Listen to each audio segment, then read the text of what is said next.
ಮೂತ್ರ ವಿಸರ್ಜನೆಗೆ ಹೋದಾಗ ಹಾವು ಕಡಿದು ವ್ಯಕ್ತಿ ಸಾವನ್ನಪ್ಪಿದ್ದಾರೆ. ಹುಬ್ಬಳ್ಳಿಯ ಚಿನ್ನಪೇಟೆಯಲ್ಲಿ ನಡೆದಿರುವಂತಹ ಘಟನೆ ಇದು. ಪಡಿಯಪ್ಪ ನಂದುಡಗಿ ಮೃತಪಟ್ಟಂತ ದುರ್ದೈವಿ. ಮೂತ್ರ ವಿಸರ್ಜನೆಗೆ ಹೋದ ಸಂದರ್ಭದಲ್ಲಿ ಸ್ನೇಕ್ ಬೈಟ್ ಆಗ್ಬಿಟ್ಟಿದೆ. ಹುಬ್ಬಳ್ಳಿಯ ಚಿನ್ನಪೇಟೆಯಲ್ಲಿ ನಡೆದಿರುವಂತಹ ಘಟನೆ ಇದು.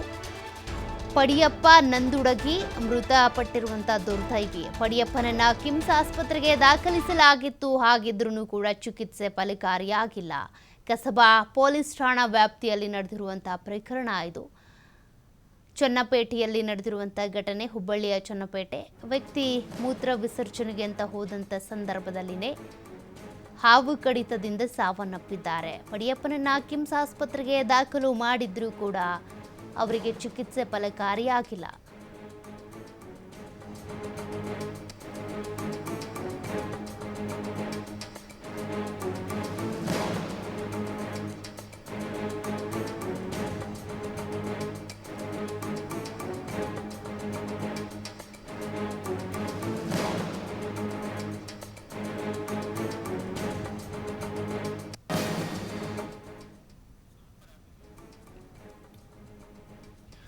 ನೋಡಿ, ಈಗಾಗಲೇ ರಾಜ್ಯದಾದ್ಯಂತ ಅನೇಕ ಕಡೆ ಮಳೆ ಹೆಚ್ಚಾಗಿ ಆಗ್ತಾ ಇರೋದ್ರಿಂದ ಅಲ್ಲಲ್ಲಿ ಕೆಟ್ಟ ವಿಷ ಸರ್ಪಗಳೇನಿದ್ದಾವೆ ಕಾಣಿಸ್ಕೊಳ್ತಾ ಇರ್ತವೆ. ಅನೇಕರು ಮನೆಗೂ ಕೂಡ ಬರ್ತಾ ಇರ್ತವೆ. ಬಟ್ ಇವ್ರು ನೋಡಿ, ಪಡಿಯಪ್ಪ ಮೂತ್ರ ವಿಸರ್ಜನೆ ಹೋದ ಸಂದರ್ಭದಲ್ಲೇ ಹಾವು ಕಡಿತದಿಂದ ಸಾವನ್ನಪ್ಪಿದ್ದಾರೆ.